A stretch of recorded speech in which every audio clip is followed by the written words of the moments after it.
Hello दोस्तों, कैसे हैं आप। आशा करती हूँ कि आप अच्छे होंगे और मन लगाकर पढ़ाई कर रहे होंगे। दोस्तों, आप सबका स्वागत है मेरे YouTube channel exam warriors point पर, जिस पर हम केवीएस टीजीटी एग्ज़ाम की तैयारी कर रहे हैं।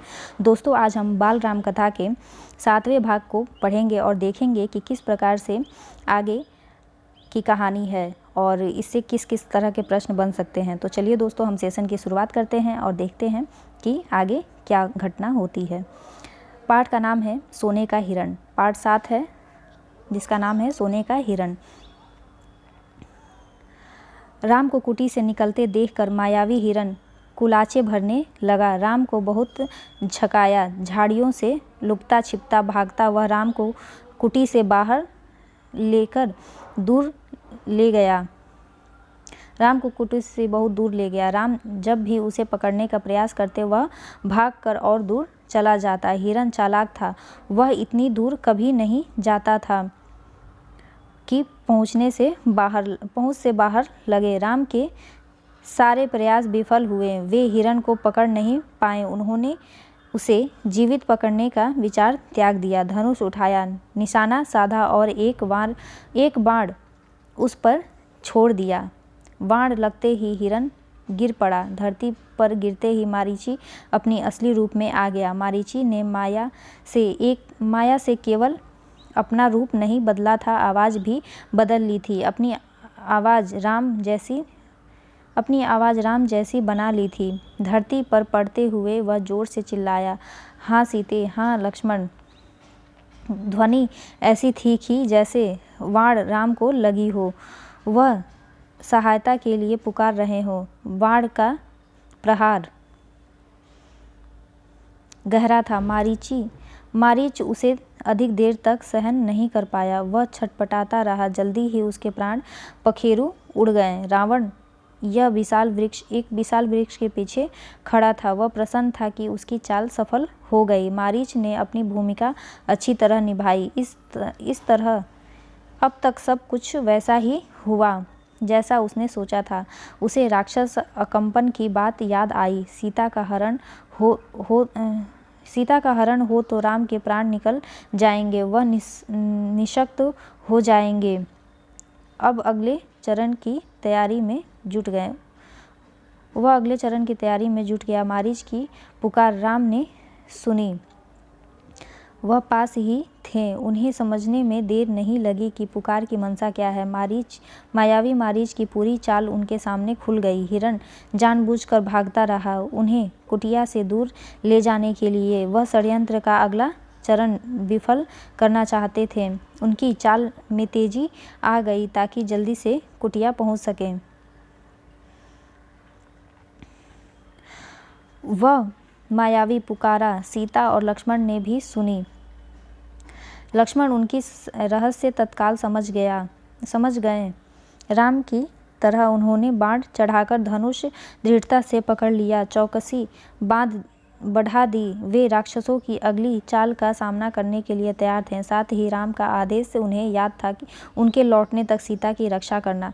लक्ष्मण की ओर से उसमें चूक की कोई संभावना ही नहीं थी। सीता वह आवाज़ सुनकर विचलित हो गईं, घबरा गईं, दौड़कर कुटिया के द्वार पर आईं। उन्होंने लक्ष्मण से कहा, तुम जल्दी जाओ, जिस दिशा में आवाज़ आई है उसी ओर तुम्हारे भाई किसी कठिन संकट में फंस गए हैं। उन्होंने सहायता के लिए पुकारा है। उनकी ऐसी कातर आवाज़ मैंने कभी नहीं सुनी। जाओ लक्ष्मण, जल्दी। आप चिंता ना करें माते, लक्ष्मण ने सीता को आश्वस्त करते हुए कहा। राम संकट में नहीं है, हो ही नहीं सकते। उनका कोई कुछ नहीं बिगाड़ सकता। हमने जो आवाज़ सुनी वह बनावटी है, मायावी राक्षसों की चाल है मुझे कुटिया से दूर ले जाने की। आप निश्चिंत रहें। भाई राम जल्दी ही आते होंगे। सीता क्रोध से उबल पड़ी। लक्ष्मण का इस घड़ी में इतना शांत होना उन्हें समझ नहीं आया। राम की आवाज़ सुनकर भी वे खड़े थे, सहायता के लिए नहीं गए। सीता को उनके पीछे षड्यंत्र दिखाई दिया। लक्ष्मण की की चाल। लगा कि लक्ष्मण राम का भला नहीं चाहते, उनके हितैषी नहीं है, चाहते हैं कि राम ना रहें, मारे जाएं, ताकि राजपाट उन भाइयों का हो जाए, उनके रास्ते का कांटा निकल जाए। तुम्हारा मन पवित्र नहीं है, कलुषित है, आप पाप के उसमें। मैं समझ सकती हूँ कि तुम अपने भाई की सहायता के लिए क्यों नहीं जा रहे हो।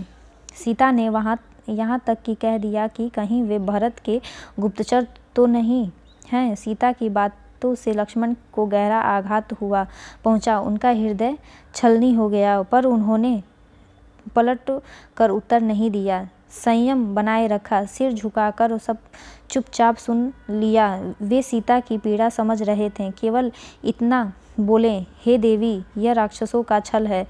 खर दूसर के मारे जाने के बाद वे बौखला गए हैं, किसी तरह हमसे बदला लेना चाहते हैं। आप उनकी चाल में न आए, वे कुछ भी कर सकते हैं, मुझ पर विश्वास करें, राम को कुछ नहीं होगा। सीता का क्रोध और बढ़ गया, क्रोध में आंखों से आंसू बहने लगे। यह भी लग रहा था कि कहीं लक्ष्मण की बात सही न हो। यह डर था कि राम से बिछोह न हो। उन्होंने कहा, राम से बिछड़कर मैं नहीं रह सकती, मैं जान दे दूंगी। हे लक्ष्मण, तुम उन्हें लेकर आओ। लक्ष्मण राम के लिए राम की आज्ञा का उल्लंघन कर रहे थे। उन्होंने सीता को प्रणाम किया और राम की खोज में निकल पड़े। लक्ष्मण के जाते ही रावण आ पहुंचा। तपस्वियों जैसा जटाजूट, वैसे ही वस्त्र। सीता ने साधु समझकर उसका स्वागत किया। रावण ने सीता के स्वरूप, संस्कार और साहस की प्रशंसा की। उसने सीता का परिचय प्राप्त करने के लिए कहा, सुमुखी, मैं रावण हूँ, राक्षसी का राजा, लंकाधिपति। मेरा नाम लेने पर लोग थरथरा उठते हैं, लेकिन तुम सुंदरी हो, सबसे अलग हो। तुम्हारे लिए मैं स्वयं चलकर आया हूँ। मेरे साथ चलो, सोने की लंका में रहो, मेरी रानी बनकर। सीता क्रोधित हो उठी, कहा, मैं प्राण त्याग दूंगी, लेकिन तुम्हारे साथ नहीं जाऊंगी। मैं राम की पत्नी हूँ, मैं महाबलशाली हूँ, वे महाबलशाली हैं, तुम्हें उनकी शक्तियों का अनुमान नहीं है। तुम चले जाओ, नहीं तो तुम्हारा सर्वनाश हो जाएगा। रावण ने सीता की बात अनसुनी कर दी, खींचकर उन्हें रथ पर बैठा लिया। सीता प्रयास करती रहीं, पर रावण के चंगुल से मुक्त नहीं हो सकीं। स्वयं को असहाय पाकर वे विलाप करने लगीं। हाँ राम, हाँ लक्ष्मण, तुम पुकारती रहीं। रावण का रथ लंका की ओर उड़ चला। मार्ग में वे पशुओं, पक्षियों, पर्वतों, नदियों से कहती जा रही थी, कोई उनके राम को बता दे, रावण ने उनका हरण कर लिया है। गिद्धराज जटायु ने सीता का विलाप सुना। उसने ऊंची उड़ान भरी, रावण के रथ पर हमला कर दिया। वहीं गिद्धराज ने रथ छत बिछत कर दिया, रावण को घायल कर डाला। क्रोध में रावण ने जटायु के पंख काट दिए। जटायु अब उड़ नहीं सकता था, वह सीधे धरती पर आ गिरा। रावण का रथ टूट गया था, उड़ान नहीं भर सकता था। उसने तत्काल सीता को अपनी बाहों में दबाया और दक्षिण दिशा की ओर उड़ने लगा। सीता को लगा कि अब संभवतः कोई उनकी सहायता नहीं कर पाएगा। उनका बचाव केवल एक ही था, राम को किसी तरह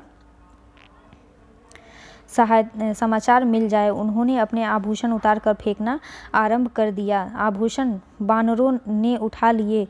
उन्हें आशा थी कि वानरों के पास ये आभूषण देखकर राम समझ जाएंगे, उन्हें पता चल जाएगा कि सीता किस मार्ग से गई है। रावण ने सीता को आभूषण फेंकने से नहीं रोका। उसे लगा कि सीता शोक में ऐसा कर रही है।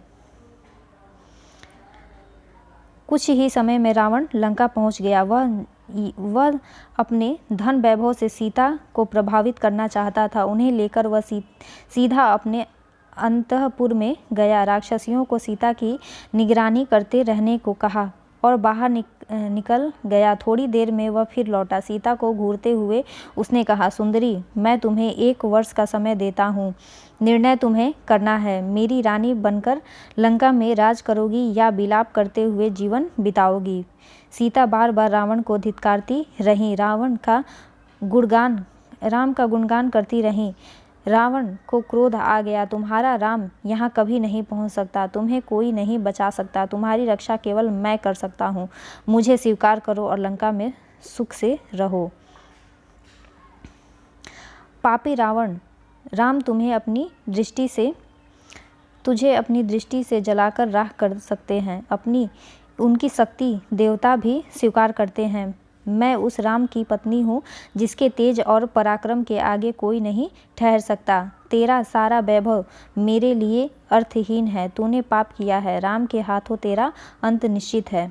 राम की इतनी प्रशंसा सुनकर रावण कुछ चिंतित हो गया। उसने सोचा, खरदूसर को मारने वाला अवश्य शक्तिशाली होगा। उसने तत्काल अपनी 8 सबसे बलिष्ठ राक्षसों को बुलाया। कहा, तुम लोग पंचवटी जाओ। राम और लक्ष्मण वहीं रहते हैं। उनका एक समाचार मुझे मिलना चाहिए।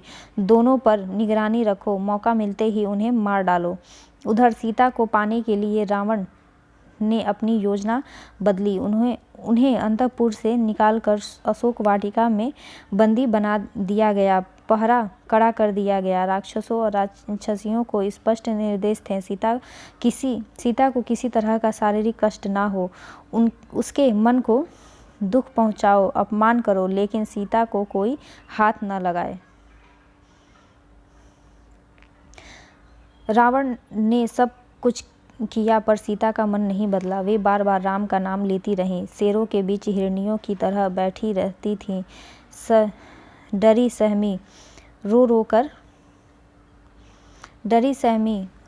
कर दिन काट रही थी। सोने के हिरण ने उन्हें सोने की लंका में पहुंचा दिया था। वहां से उन्हें राम ही बचा सकते थे।